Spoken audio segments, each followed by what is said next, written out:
उत्तर प्रदेश भारत का सबसे ज्यादा आबादी वाला राज्य, वो जगह जहां 75 जिले हैं और कहते हैं कि देश की राजनीति की धड़कन भी यहीं बसती है। तो अगले कुछ मिनटों में हम इसी विशाल प्रदेश के कुछ सबसे दिलचस्प पहलुओं को समझेंगे। ये जानने की कोशिश करेंगे कि ये राज्य आखिर इतना जरूरी क्यों है। तो चलिए शुरू करते हैं। चलिए शुरुआत करते हैं इस एक नंबर से, 75। ये सिर्फ एक आंकड़ा नहीं है, ये नंबर दिखाता है कि उत्तर प्रदेश का प्रशासनिक ताना बाना कितना बड़ा और फैला हुआ है। जी हां, ये है राज्य के जिलों की संख्या। और मजे की बात यह है कि हर जिले की अपनी एक अलग कहानी, अपनी एक अलग पहचान है, और यही विविधता इस राज्य को इतना दिलचस्प बनाती है। तो इस सफर में हम कहां-कहां से गुजरेंगे। सबसे पहले उत्तर प्रदेश की पहचान से जुड़े प्रतीकों पर एक नजर डालेंगे। फिर समझेंगे कि होमगार्ड की भूमिका क्या है, राज्य के भूगोल को देखेंगे, इसकी राजनीतिक ताकत को जानेंगे और आखिर में इसके कुछ खास आर्थिक और सांस्कृतिक शहरों की सैर करेंगे। तो हमारा पहला पड़ाव उत्तर प्रदेश की पहचान। देखिए, किसी भी जगह को समझने के लिए उसके प्रतीकों को जानना बहुत जरूरी होता है। तो आइए सबसे पहले देखते हैं वो कौन से प्रतीक हैं जो इस राज्य की आत्मा को दर्शाते हैं। सबसे पहले मिलते हैं राज्य पशु बारहसिंघा से। जैसा कि नाम से ही जाहिर है, इसके 12 सींग होते हैं। इसे स्वैम्प डियर भी कहते हैं और ये उत्तर प्रदेश के तराई वाले इलाकों और दलदली घास के मैदानों का प्रतीक है। ये हमें राज्य की शानदार वाइल्ड लाइफ की याद दिलाता है। अब जरा आसमान की ओर देखते हैं। यहां हमें मिलता है राज्य पक्षी सारस क्रेन। अपनी कमाल की ऊंचाई, खास चाल और सबसे बड़ी बात, जीवन भर एक ही साथी के साथ रहने की आदत के लिए ये मशहूर है। ये पक्षी उत्तर प्रदेश के मैदानी इलाकों की एक खास पहचान है। और ये है राज्य का फूल पलाश। इसे जंगल की ज्वाला या टेसू भी कहते हैं। जानते हैं क्यों? क्योंकि वसंत में जब ये खिलता है तो इसके नारंगी लाल फूल ऐसे लगते हैं मानो पूरे जंगल में आग लग गई हो। इसका रंग राज्य की ऊर्जा और त्योहारों का प्रतीक है।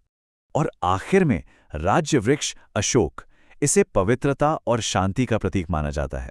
तो ये चारों मिलकर बारहसिंघा, सारस, पलाश और अशोक उत्तर प्रदेश की कुदरती और सांस्कृतिक पहचान की एक खूबसूरत तस्वीर हमारे सामने रखते हैं।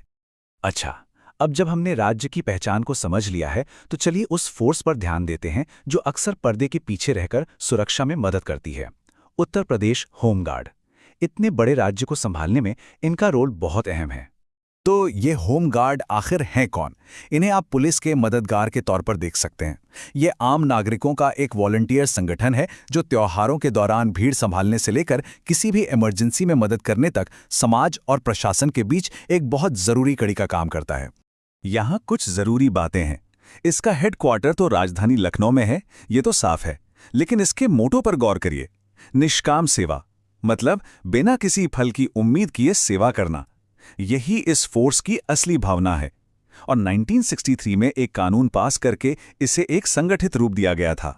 चलिए अब जरा जूम आउट करते हैं और उत्तर प्रदेश के नक्शे पर एक नजर डालते हैं। ये सिर्फ जमीन का एक टुकड़ा नहीं, बल्कि नदियों, मैदानों और अलग अलग प्रशासनिक इलाकों का एक विशाल जाल है।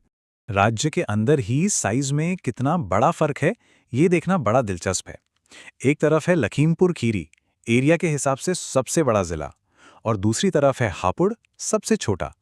इन दोनों के साइज का फर्क ही हमें बताता है कि ये राज्य कितना विशाल है और इसे संभालना कितना मुश्किल। उत्तर प्रदेश की लोकेशन इसे बहुत खास बनाती है। ये 9 राज्यों और केंद्र शासित प्रदेशों से अपनी सीमाएं शेयर करता है और नेपाल के साथ एक इंटरनेशनल बॉर्डर भी। इसकी विशालता का अंदाजा इस बात से लगाइए कि इसके सबसे पूर्वी जिले बलिया से सबसे पश्चिमी जिले शामली तक एक लंबा सफर तय करना पड़ता है। और इस पूरे सफर में एक साथी हमेशा रहता है, गंगा नदी, जो सही मायनों में इस इलाके की लाइफलाइन है। भूगोल के बाद अब बात करते हैं शक्ति और शासन की। आखिर इतने बड़े राज्य को कौन चलाता है और वो कौन लोग थे जिन्होंने इसकी नींव रखी? आइए उत्तर प्रदेश की राजनीतिक बनावट और इसके कुछ ऐसे लोगों को जाने जिन्होंने इतिहास बनाया। जब भारत की राष्ट्रीय राजनीति की बात होती है तो एक कहावत बहुत मशहूर है कि दिल्ली का रास्ता उत्तर प्रदेश से होकर जाता है। ऐसा क्यों? क्योंकि लोकसभा में यहां से 80 सीटें आती हैं, जो देश के किसी भी राज्य से सबसे ज्यादा हैं। और राज्य के लेवल पर भी विधानसभा में 430 सदस्यों के साथ ये एक बहुत बड़ा राजनीतिक अखाड़ा है। उत्तर प्रदेश ने भारतीय राजनीति में हमेशा से ही नए कीर्तिमान बनाए हैं। गोविंद बल्लभ पंत राज्य के पहले मुख्यमंत्री बने। सुचेता कृपलानी सिर्फ यूपी की ही नहीं बल्कि पूरे भारत में किसी भी राज्य की पहली महिला मुख्यमंत्री बनकर एक मिसाल बनी। और सरोजिनी नायडू ने देश की पहली महिला राज्यपाल बनकर इतिहास रच दिया। राजनीति और इतिहास के बाद अब हम उत्तर प्रदेश के दिल की धड़कन को महसूस करते हैं, इसके शहर। आइए कुछ प्रमुख शहरों की यात्रा करें जो न सिर्फ राज्य की अर्थव्यवस्था को चलाते हैं बल्कि इसकी सांस्कृतिक पहचान को भी जिंदा रखे हुए हैं। उत्तर प्रदेश के शहरों की अपनी अपनी खासियत है। मुरादाबाद अपने पीतल के काम के लिए दुनिया भर में पीतल नगरी कहलाता है। कानपुर अपनी कपड़ा मिलों की वजह से कभी उत्तर भारत का मैनचेस्टर था। कन्नौज की गलियों से आज भी इत्र की खुशबू आती है, इसीलिए ये भारत की इत्र राजधानी है। और वाराणसी अपने अनगिनत घाटों के साथ आध्यात्मिकता का एक अलग ही केंद्र है। शहरों के अलावा राज्य में कुछ खास संसाधन भी हैं। ऊर्जा के मामले में ललितपुर में यूरेनियम के भंडार हैं, मथुरा में राज्य की इकलौती तेल रिफाइनरी है और नरोरा में एक परमाणु ऊर्जा संयंत्र भी है। और हाँ, अगर वाइल्ड लाइफ की बात करें तो लखीमपुर खीरी में दुधवा नेशनल पार्क बाघों का एक बहुत जरूरी घर है। तो इन सभी बातों का सार क्या है?